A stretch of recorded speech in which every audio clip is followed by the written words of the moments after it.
La deuda nacional en Estados Unidos alcanzó un nuevo récord el viernes de la semana pasada cuando cruzó la marca de los 33 trillones de dólares. Cabe mencionar, es importante mencionar antes de empezar el episodio de que cuando uno lee por lo menos las reseñas en internet sobre economía, pues que hablan sobre billions and trillions, billones y trillones, en este caso la connotación de billions se refiere en el español a trillones, que según me equivoco son 15, 18 ceros. Déjame buscar mi pizarra para...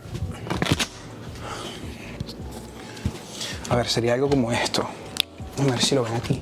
Sería como esto. Si tenemos 3 ceros, este es el mil, ¿cierto? Si tenemos 3 ceros más, esto sería el millón. Si tenemos 3 ceros más, esto vendría siendo el billón, que son los mismos 1000 millones, ¿cierto? Y si agregamos otro más, otros 3 más, este sería trillones.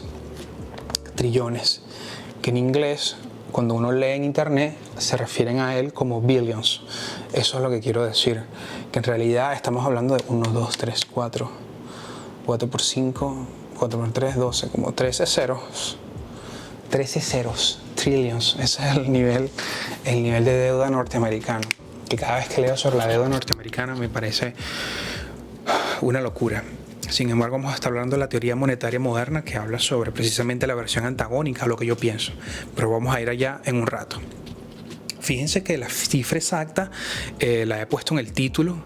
Me parece que es con una precisión en la referencia que lo conseguí. Bueno, nos da una referencia de la precisión de cuánto es la deuda norteamericana.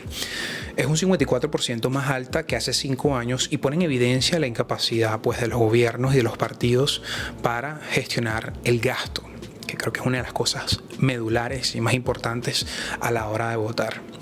Esto está sucediendo básicamente desde el 2001. El déficit de gasto es de 1.7 trillones de dólares en el 2023, a diferencia pues, del año pasado que fueron 1.4. Es decir, que de todo el ingreso gubernamental existen casi 2 trillones de dólares que deben ser pagados con más deuda. Recordemos que la relación de deuda-PIB en Estados Unidos es del 120%. Y eso que decían que nunca iba a servir para nada. El gobierno federal tiene un déficit presupuestario cada vez que el gasto excede la recaudación de los ingresos. Entonces, para compensar la diferencia, el Tesoro de los Estados Unidos vende letras, pagarés y bonos del Tesoro, que según algunos analistas piensan que este mecanismo o este sistema es lo que llamarían como una estafa piramidal o una estafa piramidal, si no me equivoco, o algo así le llaman. Es básicamente el ratón que corre en una rueda sin fin. La creciente deuda nacional es la pieza central en este enfrentamiento que estamos viendo, que es inminente entre el presidente Joe Biden y los republicanos del Congreso sobre el presupuesto federal. Los legisladores tienen hasta el 30 de septiembre para aprobar un presupuesto, o de lo contrario partes del gobierno cerrarán como esas partes que se están encargadas a pagar por lo menos a los veteranos, al Social Security, entre otras cosas. Los republicanos han exigido recortes de gastos y están chocando entre ellos mismos sobre qué plan de gastos propondrían. ¿Pero por qué chocan entre ellos? Primero, antes de responder esto, recordemos que McCarthy, que es el presidente de la Cámara de Representantes, él ganó después de como 13 diferentes elecciones en el Congreso. O sea, realmente el liderazgo de él es muy débil. Además de eso, hay una pequeña facción dentro del partido que están alineados con el presidente Trump, que bueno, están caracterizados por ser un poco inflexibles en torno a hacer concesiones en términos fiscales con el Partido Demócrata. Ahora, por otro lado, tenemos Fitch Ratings, que es una agencia de calificación que le ha dado al gobierno federal AA, cuando la mayor puntuación es AAA. En opinión de Fitch, de esta agencia, ha habido un deterioro constante en los estándares de gobernanza durante los últimos 20 años, incluso en materia fiscal y en deuda, a pesar del acuerdo bipartidista en junio, que no sé si ustedes se recuerdan, en que se suspendió el límite de deuda hasta el 2025. Entonces se señalan que hay repetitivos enfrentamientos políticos sobre el límite de la deuda y las resoluciones de último momento que han erosionado la confianza en la gestión fiscal. La disminución de la calificación crediticia de un gobierno por parte de una agencia calificadora pues básicamente puede tener varias consecuencias dependiendo de la magnitud de las disminución, obviamente, ¿no? Y del contexto político o económico, se puede decir que los costos en endeudamiento podrían ser la más importante. ¿Por qué? Porque cuando la calificación crediticia disminuye, los inversionistas pueden percibir un mayor riesgo en los bonos y como resultado pueden exigir tasas de interés más altas para comprar esa misma deuda. Esto aumentaría los costos de endeudamiento del gobierno, lo que podría tener un impacto negativo en su presupuesto y en su capacidad para financiar programas o proyectos, ¿no? Recordemos que el establecimiento, la emisión de bonos no solo se emite por el gobierno federal, también hay compañías que emiten estos pagarés precisamente para financiar estos proyectos que tienen a nivel interno, pues en cada compañía. Cuando mayor es la deuda nacional, menos espacio tiene el gobierno para utilizar el gasto deficitario para responder a futuras recesiones, como obviamente fue hace unos años con la pandemia, con el COVID-19. Recordemos que el gobierno acumuló deuda enviando cheques de estímulo, mejorando las prestaciones de desempleo y otras medidas para apuntalar la economía. Y yo siempre lo digo, aquellos que nos alegramos por haber recibido ese cheque son los mismos que nos estamos quejando por los niveles de deuda y por el nivel de inflación que tienen los Estados Unidos en este momento. Recordemos que al aumentar la masa monetaria, sometiendo al país con las mismas bienes y servicios, obviamente los costos aumentan. Aunado al hecho de que tuvimos problemas en la cadena de suministro y otro montón de cosas, obviamente la inflación repuntó, creo que a 9.1, creo que fue lo máximo que llegamos. Ahora, los economistas atribuyen a este gasto el hecho de ayudar a que la economía se recupere rápidamente y crear empleos a un ritmo sin precedente después de recesiones pasadas. Esto es una respuesta que será más difícil repetir cuando más se aumente la deuda. La historia de la deuda estadounidense se remonta a la Revolución Americana. Casi todos los déficits de los primeros días de nuestro país fueron resultados de la guerra. El gobierno federal logró saldar su deuda en 1835. Fue la primera vez que el país quedó libre de deuda. Desde entonces, las guerras, las condiciones económicas, las caídas del mercado de valores, entre otras cosas, han contribuido a obligar al gobierno a acumular la deuda de la nación.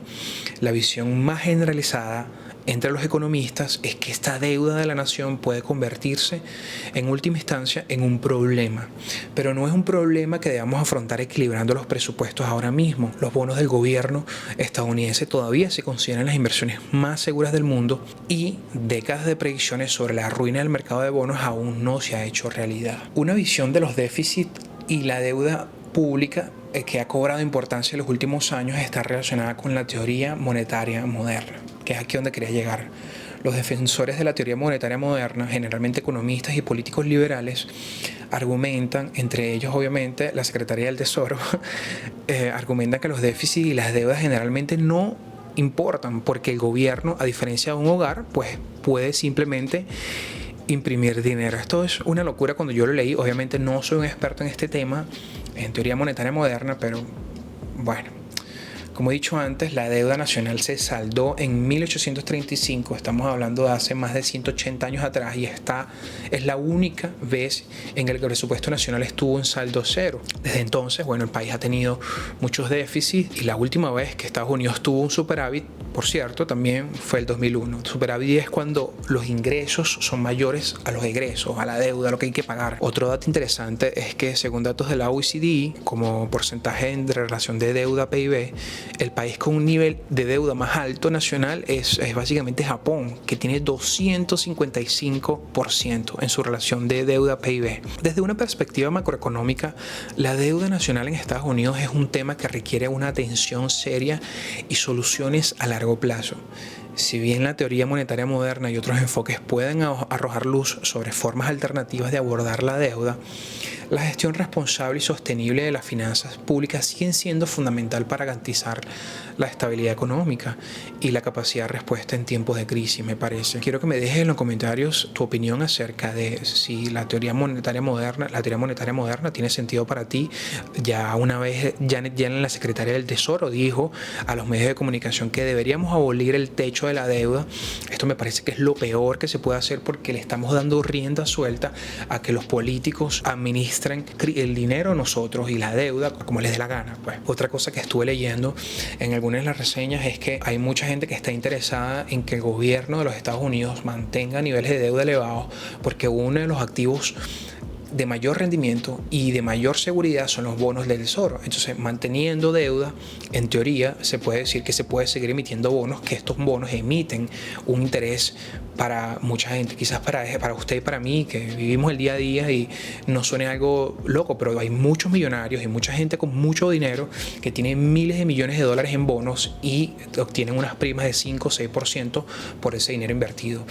Entonces, es un tema a considerar. Ahora, quiero que me dejes tu opinión en los comentarios acerca de qué es lo que piensas acerca de la crisis de deuda que tienen presente los Estados Unidos y la forma en que muchas veces los partidos administran los ingresos de la nación. Espero verte en los comentarios y nada, espero verte en una próxima oportunidad y claro que sí, también verte en los comentarios. Quiero escuchar qué piensas. Hasta luego.